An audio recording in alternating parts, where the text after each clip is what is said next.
Hollywood is having serious budgetary issues, and it doesn't seem like any amount of money is enough to make any movie profitable at this point. I'm obviously being hyperbolic, but the truth about Deadpool and Wolverine's budget came out, and we're seeing a lot of these box office updates like a year or two later because they had to file taxes in order to get their rebates from different governments. And even a movie like Deadpool and Wolverine that made $1.3 billion might not have made money, or it made very little for what you would think of a movie that brings in that much at the box office. So their initial claim for the budget was like $250 million to $280. Thanks to the British government making Disney file their taxes to get their refunds, it turns out they spent over $500 million on the movie before the deduction, which brings it down to like $430 million. And this does not include marketing. And you have to keep in mind that the rough number they get back from the box office is like 50%. It's a little bit more complicated than that. It might be more like 55 to 60 domestically and then like 40 internationally. But the kind of rule of thumb is just to say half. So if you're talking about $430 million for production, these big budget movies tend to be estimated in the $150 million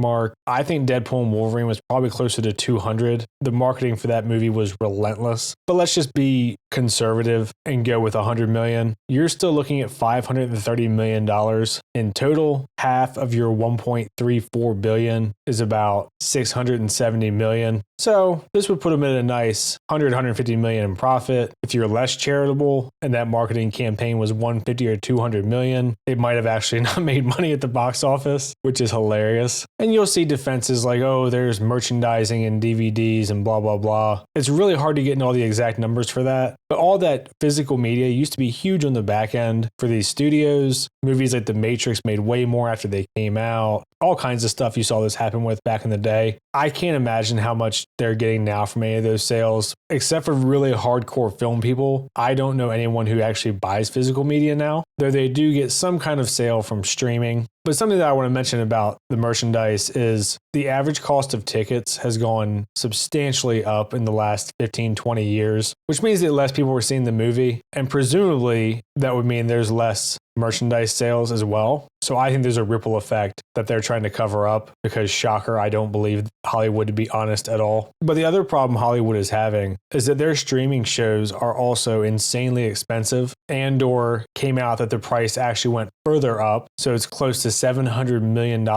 for 2 seasons of a show that for all practical purposes, no one watched. Even with their British tax break, you're still looking at $550 million for 2 seasons of the show. And I have other videos where I've discussed how many people actually watched Andor. If you use the minutes watched and do a rough estimate, less people watched Andor than Skeleton Crew. It had about a similar size audience to The Acolyte or season 2 of the Halo show, which was an absolute disaster. So regardless of the quality, they spent a ton of money and no one watched it. And the reason that I bring this up is because these streaming services seem to be operating under the kind of idea that if they just keep pumping out enough stuff on their platform, people will stay subscribed. And I'm sure there's some truth to it, but I would also think that these budgets need to be balanced in a way that makes sense for the amount of viewership they're bringing in and subscriptions they're bringing in. Like if you spend $200 million on a show, and yeah, maybe you can afford it, but you don't actually bring in subscribers, does that help the platform? I'd be really curious to see how their analysis works of this. Like if they're assuming some sort of retention rate because they made these shows. This article up on the screen is about Alien Earth. That one had a $250 million budget, had a pretty decent viewership on Hulu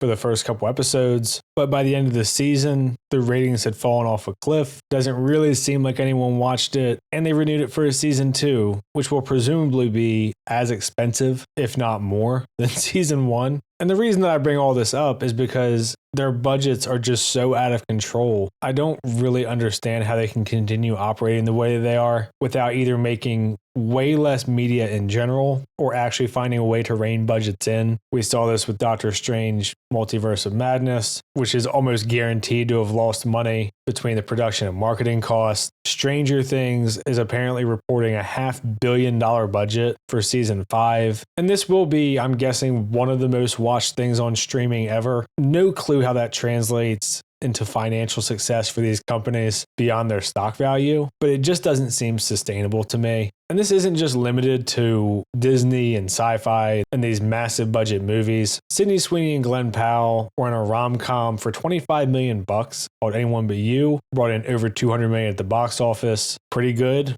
It seems like more the range that you would want to operate in to me. But even with her, she was in this movie Christie, which I'm guessing had negative money for marketing because I didn't even hear about it until after it was already out. And the budget estimates for that one I've seen between like 15 million and 40 million. And maybe it's Oscar bait and they don't care to take the loss for that, but it just doesn't seem like there's any reason that a movie like this would have a $30 or $40 million budget if that's actually what it was. And we've seen when movies are pretty well managed, they can have really good visuals and a reasonable cost, even if that particular movie doesn't work out. The movie The Creator had pretty good visuals and was only $80 million. Dune Part 2 had awesome visuals and it was a $190 million movie. And I think a big part of the problem is that a lot of these superhero movies and Star Wars movies claim to be 180, 200 million. And then it comes out later that they were like triple. I also did a video a while back about the Star Wars movies and how much everything is costing right now. And they spent like $500 million roughly on all three of the sequel trilogy movies, which is obscene. But even movies that have an IP attached to them, Hollywood doesn't seem to understand how to estimate their value. Predator Badlands, everyone was hyping up as the biggest Predator franchise opening, and they're still promoting it as the highest grossing Predator movie without adjusting for inflation, of course, because that doesn't fit the narrative of the shilling that they want to do. But the movie cost $105 million production. It's going to end up at, I'm guessing, 180, 190 box office. It's a failure. That doesn't even include marketing. It lost tens of millions of dollars. But even a movie like The Predator, there was no reason for it to cost that much. And they pretty much guaranteed that it wouldn't be financially successful before it even came out in theater. And obviously, financial success does not mean the movie's good or bad, really. Shawshank, one of my favorite movies, one of many people's best movies ever, was a box office bomb.